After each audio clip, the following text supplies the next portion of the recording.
ဒီအောက်ပေါင်ကနည်းနည်းထုနေသေးရယ်ဒီမေကြီးဒါလာကတော့ကျွန်တော်အကြမ်းပြင်းသိန်းဝင်းကျင်လောက်ကြာတာပေါ့နော်မင်္ဂလာပါထိတဲ့ချိုင်ဆိုပါဆိုတော့အခုလေးတင်ပဲပေါ့နော် S26 FE ကိုမိတ်ဆက်သွားပြီဆိုတော့ကျွန်တော်တို့ဒီ S26 FE မှာဘာတွေထုလာလဲဘာတွေပြောင်းလာလဲဆိုတာကိုကျွန်တော်တို့ early impression ပေါ့နော်ဆိုတော့ review ကတော့တစ်ပတ်အကြိုင်လာမယ်ပေါ့နော်ဆိုတော့ design ပိုင်းကကြည့်ရင်တော့ပေါ့နော်ကျွန်တော် S26 series ရဲ့ထုံးစံအတိုင်းပဲကျွန်တော်တို့ camera band ပါကျွန်တော်တို့ light ပြောင်းထားရတယ်ပေါ့နော်ဆိုတော့ကျွန်တော်တို့ဒီဖုန်းကင်ရင် S26 series ကင်ထားမှန်းသိတာမယ်ပေါ့နော်ဆိုတော့အယောင်လေးအနေနဲ့ကျွန်တော်လက်ထဲကအမဲရောင်အပြင်ကျွန်တော်တို့ခရမ်းရောင်နဲ့ဒီနေ့ရဲ့ highlight color ဖြစ်တဲ့အစိမ်းရောင်တို့ကရမှာပေါ့နော်ဆိုတော့ကင်ရဲ့ heavy နေပါတွေကတော့ပေါ့နော်မနစ်က S25 FE နဲ့ရှင်မယ်ဆိုလို့ရှိရင်တော့အရင်ကြီးကွာခြားမှုမရှိပါဘူးပြီးရင် display ပေါ့နော် display ကကျွန်တော် dynamic mode လဲ 2H 120Hz ပါတယ် brightness ကလည်းကျွန်တော်1900နဲ့ display လုပ်တယ်ဒါတော့မနစ်ကထက်လည်းတူပါပဲတိတ်မကွာဘူးပေါ့နော်ဆိုတော့အရှေ့က display ကလည်းတော်တော်လေးမိုက်တယ်ဆိုတော့အဓိကကျွန်တော်လိုချင်တာကတော့ဒီအောက်ဖက်ကဒီချင်ပေါ့နော်ဒီအောက်ပေါင်ကနည်းနည်းထုနေသေးရယ်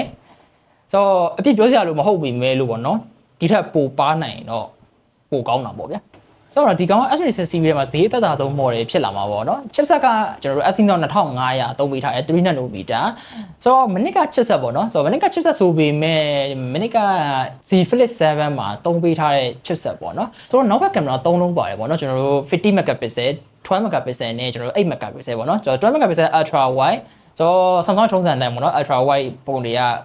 quality ကောင်းတယ်ဆိုတော့အလင်းအားများလေပိုကောင်းလေပေါ့နော်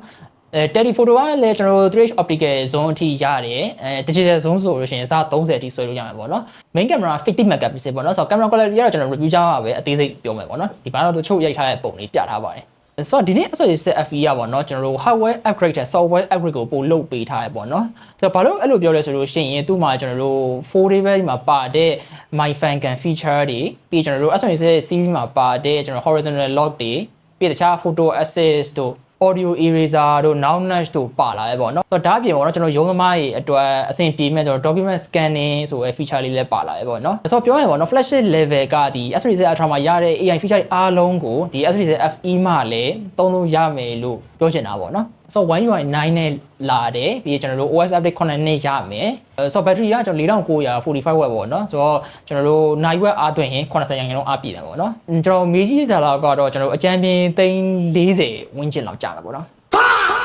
ဈေးကတော့များတယ်ကြာဈေးကတော့ပြောမနေနဲ့ဆိုတော့ကျွန်တော်တို့ global ကလည်း chip တွေဈေးကြီးတို့ဖုန်းဈေးရတက်တယ်မြန်မာနိုင်ငံကလည်း CE ကကျွန်တော်ဈေးရထက်တက်တယ်ဆိုတော့ကျွန်တော်နှစ်ဆဖြစ်နေတာပေါ့နော်ပြောရရင်ဒါတော့ကျွန်တော်လည်းဘာမှမတက်နိုင်ဘူးပေါ့နော်အခုဆိုဒီနေ့ဗီဒီယိုတက်တော့ပဲပေါ့နော်ဒါတော့ကျွန်တော် S26 FE အကြောင်းကျွန်တော်တို့ early impression ပါဆိုတော့တပတ်ပြည့်တဲ့အခါကျရင် after 1 week review နဲ့တူပြန်လာခဲ့ပါမယ်ဆိုတော့ကျေးဇူးတင်ပါတယ်